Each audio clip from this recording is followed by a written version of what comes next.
Hi everyone, ako po ito. Ang tikling ay isang uri na ibong katamtaman lang ang laki na karaniwang naninirahan sa mga tubigan. May mga iba't ibang kulay ang kanilang mga balahibo depende sa lugar o bansa ang mga ito.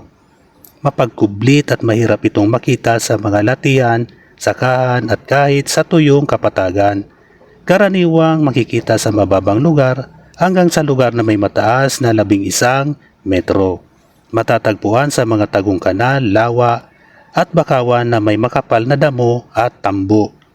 Nagpaparami ito tuwing Agosto at Setyembre, nangingitlog ng 3 hanggang 6, kulay puti at mayroong batik na pula, kayumanggi at lila.